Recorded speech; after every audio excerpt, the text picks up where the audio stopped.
नमस्कार, बहुत स्वागत है आप सभी का फेस टू फेस में। मैं हूं आपके साथ श्वेता मिश्रा अवस्थी।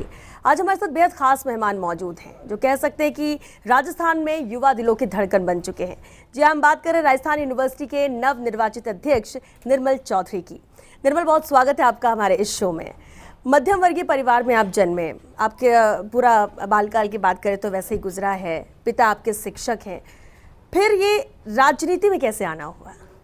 जी, जब मैं कॉलेज की शिक्षा लेने के लिए जयपुर आया था, कॉलेज में एडमिशन लेने के लिए जब मैं गया था, तब मेरे साथ भी कई इतनी ऐसी सुविधाएं हुई कि आदमी हार जाता है कि चलो छोड़ो, प्राइवेट कॉलेज में पढ़ लेंगे, एडमिशन रहने देते हैं। मैंने मेरे साथ साथ कई ऐसे स्टूडेंट्स भी देखे जिनके साथ छोटे कुछ डॉक्यूमेंट्स की वजह से उनको प्रोफेसर है जिनका बातचीत करने का रूडली तरीका होता है, बाबू कोऑपरेट नहीं करते हैं, बातचीत करने का तरीका उनका ठीक नहीं रहता है। तो मैंने उन चीज़ों को नोट किया। मैंने कहा इन सब चीज़ों से कैसे मैं समाधान कर सकता हूँ, इनके लिए मैं ऐसा क्या कार्य करूँ जो सब लोगों के लिए मैं इस सिस्टम को बदल पाऊँ, इस व्यवस्था में कुछ बदलाव ला पाऊँ। लोगों के बातचीत करने के तरीके में, एक गांव से कोई स्टूडेंट आता है एडमिशन लेने के लिए, तो कभी उसके कोई ओबीसी का सर्टिफिकेट रह जाता है, कभी कोई मार्कशीट नहीं ला पाता है, कभी टीसी के अंदर कोई डॉक्यूमेंट, मतलब कोई ना कोई कमी रहती है। गांव से आता है, इतना नॉलेज नहीं है। तो 200-500 किलोमीटर दूर से आया हुआ स्टूडेंट यदि वापस जाएगा और आएगा उसी के उसी दिन, तो उसका लिस्ट से नाम ही निकल जाएगा, उसका एडमिशन नहीं हो पाएगा। तो उन लोगों का राजस्थान यूनिवर्सिटी में सपना ही रह जाता है पढ़ने के लिए। तो उस चीज़ के लिए मैंने एक मुहिम चालू करी।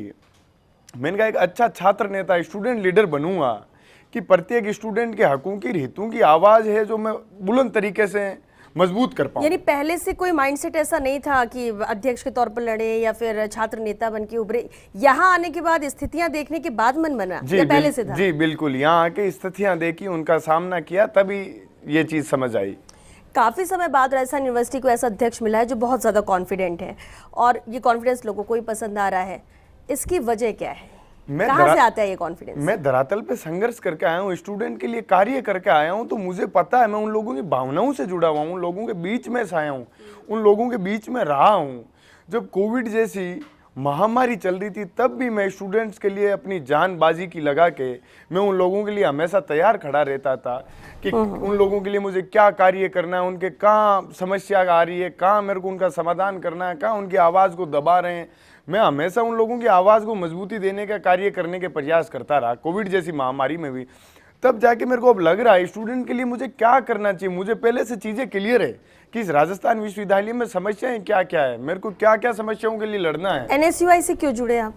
शुरुआती दौर में जब मैं आया तब मैं कुछ दिनों के लिए संगठन में काम किया मैंने। उसके बाद मेरे को कहीं ना कहीं यूं लगने लग गया कि अपनी विचारधारा ठीक नहीं बैठ पा रही है, तो मैंने निर्दलीय तैयारी चालू कर दी। मैंने कहा अपने को छात्र शक्ति के लिए कार्य करना है, किसी संगठन के लिए कार्य नहीं करना है, मुझे छात्र शक्ति का दिल जीतना है, इन लोगों की समस्याएं दूर करनी है, ना कि किसी संगठन का। तो कोई खास वजह होगी कि एनएसयूआई से जुड़ना, फिर उससे नाता टूट जाना, इसके बाद निर्दलीय? चलिए ठीक है, चुनाव लड़ने आए तो आप निर्दलीय, आपने कहा कि एनएसयूआई से न जुड़ के निर्दलीय लड़ा जाए, लेकिन उसमें काम करना क्या सिर्फ एक विचारधारा ही वजह थी या कोई और वजह थी जो आपने एनएसयूआई से आप अलग हुए? एक तो विचारधारा वजह थी, फिर उसके बाद में संगठन में कुछ बदलाव हुए, तो उसके बाद में वहाँ जो संघर्ष कर रहे थे धरातल पे, उन लोगों की बातों को तवज्जो ही नहीं दी जाती थी, उन लोगों की बातों को अनसुना किया जाता था। तो कहीं ना कहीं मैंने ये सोचा कि छात्र शक्ति के लिए कार्य करना है तो अपने निर्दलीय वाला रास्ता अच्छा रहेगा। ठीक है, आपने फैसला लिया निर्दलीय, लेकिन देखने को मिलता है कि निर्दलीय तो आपने चुनाव लड़ा, जीते, आप अध्यक्ष बन गए, लेकिन क्या कहीं ऐसा तो नहीं कि अवसर मिले तो वापस उस विचारधारा से जुड़ जाएं? पहले भी ऐसे हुए हैं बहुत सारे अध्यक्ष निर्दलीय। देखो, अवसर की बात नहीं है, मेरा मानना ये है कि इस राजस्थान विश्वविद्यालय का मेरे को कैसे न कैसे बदलाव करना है, इसका भला करना है। यहाँ पढ़ने आने वाले स्टूडेंट को लगना चाहिए वो राजस्थान के सबसे बड़े और प्रतिष्ठित विश्वविद्यालय में पढ़ रहे हैं। उसके अंदर जो भी मुझे मजबूती देगा, छात्र शक्ति को मजबूती देगा, इनकी लड़ाई लड़ने में मेरी मदद करेगा, इस विश्वविद्यालय में बदलाव की ओर, इसकी दशा और दिशा बदलने के तौर तरीकों के अंदर मेरी जो मदद करेगा, मैं उसी रास्ते को चुनूंगा। अगर एनएसयूआई भी साथ आती है कि हम आपके साथ और पूरी हेल्प करेंगे और आगे आप हमारे साथ जुड़िए, तो क्या कोई ऐसा विचार है कि भविष्य में जुड़ सकते हैं उस विचारधारा के साथ? बिल्कुल, इस राजस्थान विश्वविद्यालय की यदि कुछ स्थिति सुधारने के अंदर कोई संगठन मेरी मदद करता है तो मेरे कोई समस्या नहीं उनके साथ जुड़ के काम करने में।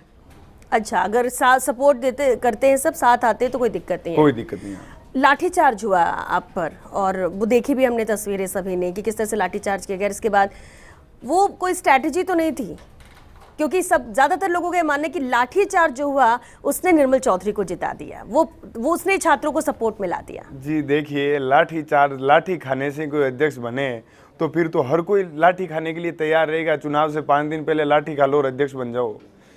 उसके लिए धरातल पे संघर्ष करना पड़ता है। मैं जब फर्स्ट इंडिया के अंदर आया था, चुनाव हो गया था, रिजल्ट आया नहीं था, मैं कह के गया था, मैंने कहा 50% के अंदर सबको रखूंगा, 50% मत अकेला लेके जाऊंगा। वो कॉन्फिडेंस मेरे को, मेरा एक एक वोटर याद था। मैंने लोगों के लिए कार्य किया था, वो लोग मुझे याद आते थे। जब मैं रात को घर आता था, आंख बंद करता था, तो मेरे को मेरे लोग दिखते थे कि हाँ, ये लोग मेरे साथ खड़े हैं मजबूती से। तो यानी ये लोकप्रियता का कोई एजेंडा नहीं था, जो लोग ये बात कर रहे हैं वो सिर्फ बातें ही हैं, इस तरह से माने। आपने कहा कि आपके गुरु मुकेश भाकर हैं। मुकेश भाकर का इसलिए कहा मैंने, मेरे पिताजी मास्टर हैं, मुकेश जी के पिताजी फौजी थे, मिडिल क्लास परिवार से आते हो दोनों। उन्होंने भी राजस्थान विश्वविद्यालय के अंदर छात्र शक्ति के लिए संघर्ष किया, उन लोगों के लिए काम किया, फिर एमएलए बने। मैं भी उनके पद चिन्हों पे चल रहा हूँ कि जिस प्रकार से उन्होंने राजस्थान यूनिवर्सिटी के लिए कार्य किया, किसान परिवार से जो लोग आते हैं उन लोगों को आगे बढ़ाने का प्रयास किया राजनीति के अंदर। जो किसान परिवारों की भावनाओं से जुड़े हुए लोग हैं, उन लोगों को राजनीति के अंदर ऊपर आने में मदद करी। ठीक है, और इसलिए आपने आदर्श और अपने गुरु यहाँ पर तय कर रखा है कि कौन है। एक अहम बात है, छात्र संघ अध्यक्ष आप बनने के बाद आपका एक वीडियो वायरल हुआ, पुलिसकर्मी भी थे और सब, तो हालांकि उस वीडियो को लोग पसंद कर रहे हैं, लेकिन साथ ही ये कहना है कि कहीं निर्मल जीत के बाद ओवर कॉन्फिडेंट तो नहीं हो गए हैं आप? ये बॉडी लैंग्वेज आप अध्यक्ष बनने से पहले भी मेरे को देखोगे तो ऐसा ही पाओगे। जब मेरा छात्र संघ अध्यक्ष मैं चुना गया, रिजल्ट आया, मैं बाहर आया, तो मीडिया मेरे से बातचीत करने के लिए खड़ा था। पुलिस मेरे को दबोच के इस प्रकार से लेके जा रही थी कि मैं कोई क्रिमिनल हूं, मेरे को उनसे बातचीत नहीं करने दे रही थी। तो ऐसा मैं कैसे होने दे सकता, जब संघर्ष के अंदर मेरी आवाज को मीडिया ने मजबूती दी है। ऐसा कैसे हो सकता है मैं उनसे बातचीत नहीं करूं, या पुलिस प्रशासन के पास ऐसा कौन सा अधिकार है जो वो मेरे को दबोच के लेके चले जाए। मैं कोई क्रिमिनल थोड़ी, मैं छात्र संघ अध्यक्ष बनाऊं, उनका मेरी सुरक्षा का, मेरी प्रोटोकॉल का जिम्मेदारी बनता है, ना कि वो अपनी जिम्मेदारी से बचे और मेरे को पकड़ के गाड़ी में डाल के ले जाए। बिल्कुल, इसलिए वो तेवर आपके उस वक्त नजर आए थे।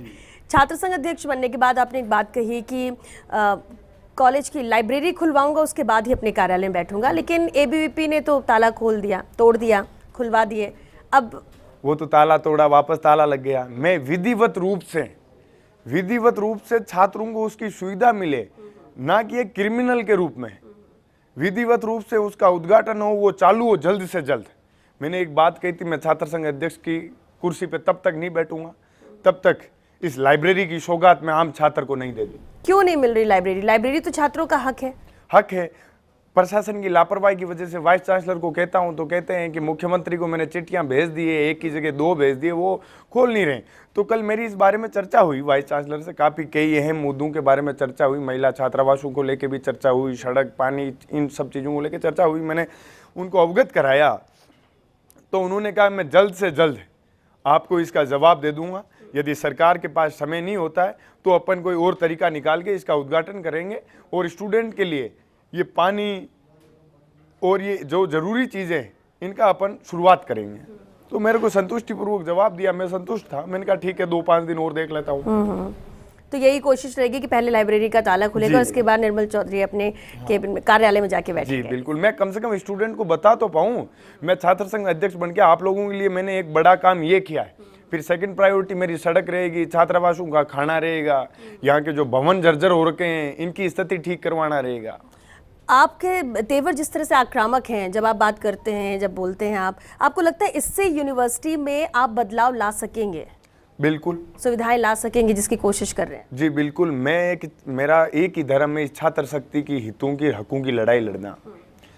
उसके लिए मेरे को चाहे किसी भी स्टेज पे जाना पड़े, चाहे आक्रामक होना पड़े, चाहे हाथ जोड़ने पड़े, चाहे निवेदन करना पड़े, मैं वो सब काम करूंगा जिसमें छात्र शक्ति का भला हो।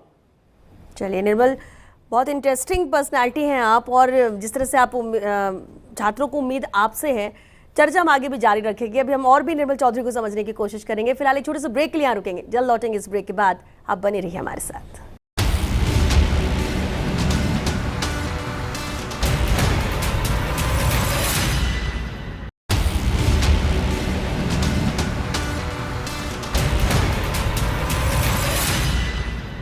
ब्रेक के बाद एक बार फिर आप सभी का बहुत स्वागत है। राजस्थान यूनिवर्सिटी के अध्यक्ष निर्मल चौधरी लगातार हमारे साथ बने हुए हैं। निर्मल, एक बार फिर आपका बहुत स्वागत है। हम लगातार बात कर रहे हैं, हम राजस्थान यूनिवर्सिटी की बात करें तो लगातार ये 5वीं बार है जब कोई निर्दलीय अध्यक्ष बना, लेकिन इससे पहले जितने भी अध्यक्ष बने वो कुछ खास विश्वविद्यालय के लिए कर नहीं पाए। ऐसे में आपसे कितनी उम्मीद की जाए कि जिन बदलाव की बात आप कर रहे हैं उसे करने में आप सक्षम होंगे और कामयाब होंगे? मेरे प्रयास और उम्मीद पे ही तो छात्र शक्ति ने इतना अच्छा आशीर्वाद दिया मुझे। मैंने आज से पहले भी तो बहुत कार्य इस विश्वविद्यालय के लिए किए हैं। छात्र संघ अध्यक्ष तो अब बनाऊं मैं, बनने से पहले मैंने छात्र शक्ति के लिए इतने कार्य किए थे कि उन्होंने मेरे ऊपर भरोसा किया था, जिसका मैं छात्र संघ अध्यक्ष बनने से पहले एक बड़ी सौगात उनको बनने कुर्सी पे बैठने से पहले उनको एक बड़ी सौगात दूंगा, जो कि एक लाइब्रेरी होगी, उसके बाद सड़क होगी, फिर छात्रावासों का खाना, महिला सुरक्षा। जो राजस्थान यूनिवर्सिटी आज बंजर स्थिति में है, उसकी हालात मैं महीने सवा महीने में इतनी अच्छी कर दूंगा कि वाकई में उस विश्वविद्यालय के अंदर छात्र शक्ति तब आएगी पढ़ने के लिए तो उनको गर्व होगा कि हमने निर्मल चौधरी को चुना है, वाकई में सही व्यक्ति को, योग्य और काबिल व्यक्ति को चुना है। अच्छा, यूनिवर्सिटी की सुविधाओं की आपने बात की, सुविधाएं में या व्यवस्थाओं की बात करें वो ज़्यादा लचर है। प्राथमिकताएं आप बता रहे हैं बदलाव को लेकर, आपने लाइब्रेरी का जिक्र किया, सड़क का जिक्र किया, और कौन सी प्राथमिकताएं हैं जो आप एक साल में आपको इन कामों को पूरा करना है? एक तो मेरा एक सपना ये रहा है कि राजस्थान विश्वविद्यालय के अंदर शिक्षा डिजिटल होनी चाहिए। स्टूडेंट आ पाए या नहीं आ पाए, वो शिक्षा से वंचित नहीं होना चाहिए। क्लासरूम की स्थितियां ये है कि पिछले 20 साल के अंदर जैसी बैठने की, पढ़ाने की स्थितियां थी, वो आज है। बारिश के मौसम में हर तीसरा क्लासरूम में से पानी टपकता है, कभी कहीं का प्लास्टर गिर जाता है, कभी कहीं का पेंट उतर जाता है, कभी कोई खिड़की दरवाजा टूट जाता है, तो इससे कोई जनहानि भी तो हो सकती है। यूनिवर्सिटी प्रशासन ने क्या आंखें मूंद रखी है इन सब चीज़ों पे? क्या उनकी नज़र नहीं पड़ती? ये तो प्रायोरिटी में होना चाहिए। बिल्कुल आंखें मूंद रखी है। उन लोगों को जब चीज़ें ध्यान में, उनके संज्ञान में लाते हैं तो क्या बोलते हैं, क्या करें भाई, विश्वविद्यालय पुराना बना हुआ है। तो मेरा एक ही सवाल उनसे होता है, इतना पैसा मिलता है आपको, उसका करते क्या हो आप क्या सोचते हो? इस विश्वविद्यालय के लिए एक शिक्षक का पहला धर्म होता है कि इस शिक्षा के मंदिर की स्थिति को अच्छा बनाए रखना। तो अभी तक कोई किसी ने फोकस नहीं कर, तो ये प्राथमिकता है आपकी कि इन पे फोकस है। प्रक्रिया में भी क्या छात्रों को कोई समस्या आती है? आपने जैसे एडमिशन का जिक्र किया, आपने डॉक्यूमेंट्स का जिक्र किया, या बीच बीच में और भी कई इवेंट्स होते होंगे यूनिवर्सिटी में, किन चीज़ों को लेकर लगता है आपको कि कमियां हैं और ध्यान नहीं दिया जा रहा है और उसे लेकर आपको काम करना है? जी, एक तो जो डॉक्यूमेंट होते हैं, माइग्रेशन मार्कशीट विश्वविद्यालय के अंदर से जो निकलते हैं, उनके अंदर ये इतना लंबा प्रोसेस कर देते हैं कि 2 दिन 3 दिन। कोई व्यक्ति माना बाड़मेर से आया, कोई धौलपुर से आया, तो उसका आने जाने का, रहने का जयपुर के अंदर ही उसका एक माइग्रेशन है, 5,000 रुपये का पड़ जाएगा। एक आम व्यक्ति 5,000 रुपये कैसे वहन करेगा? तो इससे अच्छा है कि इसकी सुविधा डिजिटल होनी चाहिए कि ऑनलाइन ही फॉर्म भरो और ऑनलाइन ही माइग्रेशन ले लो। निर्मल चौधरी किसी को कॉपी करता है या जैसा है वो सेल्फ मेड ऐसा ही है? निर्मल चौधरी किसी को कॉपी नहीं करता, खुद जैसा है वैसे कार्य करता है। मेरे को खुद को जो अच्छा लगता है वो कार्य करता हूँ। मैं ये नहीं चीज़ें नहीं सोचता हूँ मेरे को ये राजनीतिक नुकसान हो जाएंगे इसमें या इसमें राजनीतिक फायदे हो जाएंगे। मेरा पहला एक ही प्रायोरिटी है छात्र शक्ति की सेवा, इन लोगों के हकों की लड़ाई, इनकी आवाज़ को बुलंद करने का, ना कि राजनीति करने का या किसी बड़े लीडर के साथ जाके काम करने का। नहीं, इस राजस्थान विश्वविद्यालय के लिए कार्य करना है, यहाँ की छात्र शक्ति के लिए कार्य करना है। आप पहले से काम कर रहे थे, ऐसा नहीं है कि चुनाव लड़ना था इसलिए आप छात्रों के बीच पहुंच गए या फिर चुनाव लड़ लिया। NSUI ABVP सामने है, निर्दलीय भी और कैंडिडेट खड़े हो गए थे, निहारिका भी थी आपके सामने, आप हो गए। मतलब इतने ज़्यादा टफ कंपटीशन लग रहा था कि उस वक्त समझ नहीं आ रहा था कि कौन जीतेगा, किसके पक्ष में छात्र जाएंगे। उस वक्त आप कितने कॉन्फिडेंट थे? छात्र तो आपके साथ बाद में जुड़ते गए, वो एक कोई वजह है जिससे आपको लग रहा था कि मैं अध्यक्ष बनकर रहूँगा और बनूंगा, अब मुझे ये छात्र ही बनाएंगे? वो मैंने जो उनके लिए कार्य किए थे ना, बुरी सी बुरी परिस्थितियों में मैं उनके साथ खड़ा रहा था ना, वो कॉन्फिडेंस मेरे साथ था कि छात्र शक्ति कभी किसी एक योग्य और काबिल व्यक्ति को दबा नहीं सकती। संगठन वाले कितना ही कुचलने के, कितने ही षड्यंत्र रचने के प्रयास कर ले, पर जो व्यक्ति उनके बीच में रह के कार्य किया है, धरातल पे रह के संघर्ष किया है, उसको कभी छात्र शक्ति भुला नहीं सकती, नकार नहीं सकती। बाकी मंत्री जी की बेटा हो, चाहे मुख्यमंत्री जी का बेटा हो, राजनीति के अंदर ये मायने नहीं रखता है। जो व्यक्ति काम करेगा, जिसको छात्र शक्ति काबिल मानेगी, योग्य मानेगी, वो उसी को चुनेगी। क्योंकि राजस्थान का ये तो बड़ा विश्वविद्यालय, प्रतिष्ठित विश्वविद्यालय है। इसके अंदर जो स्टूडेंट पढ़ रहा है वो किस स्तर की सोच रखता है, किस स्तर की समझ रखता है, ये आप भी सोच समझ सकते हैं। बिल्कुल। ऐसा कहा भी जाता है कि क्योंकि जब राजस्थान यूनिवर्सिटी की बात करते हैं, जब चुनाव आते हैं, कि महारानी कॉलेज जिसके साथ है उसका अध्यक्ष बनना तय है। अब जरा ये बताइए कि महारानी कॉलेज में आपने क्या जादू किया जो सबसे ज्यादा आपको वोट मिले और सब आपके साथ है? मैंने महारानी की एक एक लड़की की, उनकी भावनाओं से जुड़ के जो उनकी समस्याएं थी, वो अपनी समस्या 12वीं पास करके लड़कियां आती है, वो समस्याएं बताने में उनको बड़ी हिचकिचाहट होती है कि हम क्या बताएंगे, ये स्टूडेंट लीडर है, ये क्या सोचेंगे, क्या समझेंगे। मैंने उन लोगों को कॉन्फिडेंस में लिया। मैं वाकई में आपके भले के लिए कार्य करना चाहता हूँ। मैं यहाँ महारानी कॉलेज को एक शिक्षा के मंदिर के रूप में देखता हूँ। यहाँ जो गाँव ढाणियों की, जो गरीब परिवारों की, मिडिल परिवारों की जो लड़कियाँ आती है, उनको मैं कहीं ना कहीं एक सपना देखता था कि आईएएस बने, आईपीएस बने, आरएस बने, आरजेएस बने। उसके लिए किस दिशा में कार्य करना चाहिए। जहाँ लड़कियों को समस्याएं आती थी, मैं वहाँ उनकी दूर करता था। लड़कियाँ कई बार पढ़ने लिखने की, कोविड काल में समस्याएं चल रही थी तो फ़ोन करती थी, तो मैंने उनके घर पे भी नोट्स पहुँचाए हैं पढ़ने लिखने के लिए। लेकिन लड़कियों की बात करें, जैसे आपने भी जिक्र किया, गांव ढाणी से सपना होता सब परिवार का, लेकिन पेरेंट्स की चिंता भी एक होती सेफ्टी को लेकर। यूनिवर्सिटी पूरी तरह से सुरक्षित है लड़कियों के लिए, ये कैसे भरोसा उन सभी माता पिताओं को दिलाएंगे? जब जब मेरे को लड़कियों ने याद किया, कभी वो बीमार हुए, कभी उनके साथ कोई परेशानी हुई, तो मैं या मेरी कोई ना कोई टीम का सदस्य है वहाँ पहुँचा है उन लोगों की सुरक्षा करने के लिए। जहाँ राजस्थान विश्वविद्यालय नाकारा घोषित हुआ है, वहाँ निर्मल चौधरी ने अपनी उन लड़कियों के लिए, अपनी बहनों के लिए टीम को पहुंचाया है उनकी मदद करने के लिए। इसलिए वो भरोसा करते हैं। हॉस्टल की लड़कियों ने जब कभी भी याद किया है तो मैंने उनकी 0 से लेकर 100 तक हर प्रकार की, हर परिस्थिति में मदद करने का प्रयास किया है। जिस तरह से आप बात करते हैं ना, ऐसा लगता है कि भविष्य का कोई नेता बात कर रहा है। क्या कोई ऐसी भविष्य की प्लानिंग है? आपने, आपके जो गुरु हैं वो भी ऐसी संघर्ष करके फिर विधायक बने, फिर आगे बेहतर काम कर रहे हैं, तो क्या उसी राह में जाने की कोई प्लानिंग? तकदीर में किसके क्या लिखा है ये ऊपर वाला ही जानता है। मैं वर्तमान में जीता हूँ और एक भरोसे के साथ जीता हूँ कि अच्छा कार्य करूँगा तो लोग अच्छा व्यक्ति समझेंगे। मेरी जो योग्यता और जो काबिलियत लोगों ने देखी है, उस पर उन लोगों को भरोसा भी होना चाहिए कि वाकई में ही ये अच्छा कार्य कर रहा है। हम लोगों की उम्मीदें जो रही है उन पे खरा उतर रहा है। मेरा बस एक ही सपना है कि इस राजस्थान विश्वविद्यालय की छात्र शक्ति के भरोसे के ऊपर खरा उतरना है। मुझे जो वादे किए वो पूरे करने हैं। जी बिल्कुल, बदलाव लाना है। जी बदलाव लाना है। अच्छा, परिवार की बात करें, आपके पिताजी आपके शिक्षक हैं, मम्मी हाउसवाइफ हैं। आपने कहा कि खेती किसानी आप लोगों का पेशा रहा है और खेती किसानी से ही निकल के यहाँ पे पढ़ने के लिए आप आए। क्या कोई भी पूरी फैमिली में, खानदान में कोई राजनीति से जुड़ा हुआ है क्या? कभी किसी ने? जी मेरी 7 पीढ़ी में ही कोई राजनीति में ना रहा है, ना कभी कोई पंच का भी चुनाव लड़ा है। तो फिर ऐसे में सिर्फ इन समस्याओं को देखते हुए ये विचार आ जाना कि मुझे चुनाव लड़ना है क्योंकि यही एक माध्यम है जिससे मैं सबके हितों को साध सकता हूँ, सबके मदद कर सकता हूँ। पहले मैं स्टूडेंट की समस्याओं के लिए लड़ता था, तब धीरे धीरे स्टूडेंट नहीं, मैं 2016-17 की बात है, मैं स्टूडेंट्स के लिए एक आंदोलन कर रहा था। तब पुलिस प्रशासन ने, यूनिवर्सिटी प्रशासन ने मिलकर मेरे ऊपर 3PD का मुकदमा लगा दिया था। बीकॉम के पेपर आउट हुए थे, तो विश्वविद्यालय की कहीं ना कहीं नाकामी थी, उस चीज़ को लेके मैं आंदोलन कर रहा था। तो मेरे को अरेस्ट करके, उस टाइम में नाबालिग हुआ करता था, बाल कारावास में डाल दिया था। जब मैं वापस रिहा होकर बाहर आया बाल कारावास से, जब छात्र शक्ति ने मेरा स्वागत किया, मेरा हौसला बढ़ाया कि निर्मल आपको इस यूनिवर्सिटी का अध्यक्ष बनना है और हम लोगों की और हमारे छोटे भाई बहनों की लड़ाई को मजबूती से लड़ना है, उसके लिए छात्र संघ अध्यक्ष बनना पड़ेगा। उस दिन से फिर मैंने अध्यक्ष बनने की ओर कार्य किया था। 16-17 से तब उस वक्त नहीं लगा, क्योंकि चुनाव तो हो ही रहते हर बार, उस वक्त नहीं लगा कि अध्यक्ष का चुनाव नहीं। मैं एक चीज हमेशा मानता था, मैं किसी के संगठन या किसी पार्टी के भरोसे में चुनाव नहीं लड़ूंगा। मैं मेरी खुद के भरोसे पे, खुद की ताकत पे, छात्र शक्ति के मान सम्मान के ऊपर जब बात आएगी तब चुनाव लड़ूंगा। जब छात्र शक्ति को भरोसा हो जाएगा कि वाकई में इतने काम आज से पहले किए हैं तो आगे भी छात्र शक्ति के लिए ये व्यक्ति कार्य कर सकता है, तब मेरे को पूरा कॉन्फिडेंस मिला, तब मैं जाके चुनाव लड़ा और छात्र संघ अध्यक्ष बना।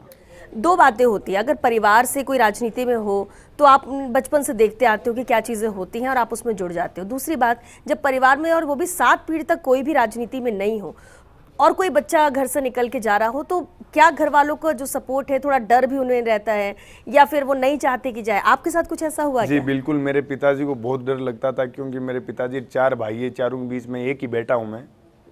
तो उन लोगों ने हमेशा मेरी इस राजनीति की विचारधारा पे, इस पे हमेशा विरोध किया कि बेटा तू तो चाहे हमारे शिक्षक ही बन जा, टीचर ही बन जा, गांव में रह ले, खेती बाड़ी संभाल ले, पर राजनीति मत कर, लोग दबा देंगे, मार देंगे, हम लोग इस चीज़ के लिए तैयार नहीं है, हमारा तो आंखों का तारा ही तू है, हमारा तो भविष्य ही तू है, इतनी बहनें हैं तेरे, इनकी सुरक्षा करनी है, इनका ध्यान रखना है। पर मैं हमेशा मजबूती से, मेरे को एक भरोसा था कि मेरे को कोई दबा नहीं सकता, कुचल नहीं सकता, मैं इतना कमज़ोर नहीं हूँ कि मेरे को जो मर्जी है दबा ले, कुचल दे। मैं हमेशा इस भरोसे के ऊपर कार्य करता रहा कि मैं छात्र संघ अध्यक्ष बनूंगा। वो छात्र, वो युवा जो आपके साथ रहे, जिन्होंने आपको राह दिखाई कि आपको अध्यक्ष बनना चाहिए और हमारी जो आने वाली पीढ़ियाँ, जो बच्चे आ रहे हैं, उनके लिए प्रक्रिया और चीज़ें आसान होनी चाहिए, उन युवाओं के लिए क्या मैसेज है? उन युवाओं के लिए एक ही मैसेज है, आप लोगों ने इतनी ताकत झोंके, मेरे को छात्र संघ अध्यक्ष बनाया, मेरे कॉन्फिडेंस को मजबूत किया। मैं उन लोगों के लिए कभी भी किसी भी प्रकार की कोई समस्या आती है तो मजबूती से हमेशा तैयार उनके साथ खड़ा रहूँगा, और उन लोगों के भविष्य के अंदर वो जहाँ भी अपना रुझान रखते हैं उस ओर मैं हमेशा उनको मजबूत करूँगा, उनके लिए कार्य करूँगा। चलिए निर्मल, बहुत शुक्रिया आपका हमारे शो में आने के लिए। और बहुत सारे युवा जो आपको देख रहे हैं, उनकी उम्मीदें और ज़्यादा बढ़ गई हैं कि आपने जो बातें अभी कही, जो चुनाव के पहले कही, जीत के बाद कही, यानी कि बदलाव यूनिवर्सिटी में होगा। और आपको उसके लिए बेस्ट विशेष भी कि आप जो सपना लेकर चल रहे हैं उसे पूरा हो, और भविष्य में भी हम देखेंगे कि राजनीति में भी अगर आप आए तो ऐसे ही जोशीले रहें और ऐसे ही तेवर आपके बरकरार रहे, ताकि काम भी होते रहे आम जन के। बिल्कुल। बहुत शुक्रिया। तो चलिए इसी के साथ फेस टू फेस में आज के लिए बस इतना ही। हमें दीजिए इजाजत। नमस्कार।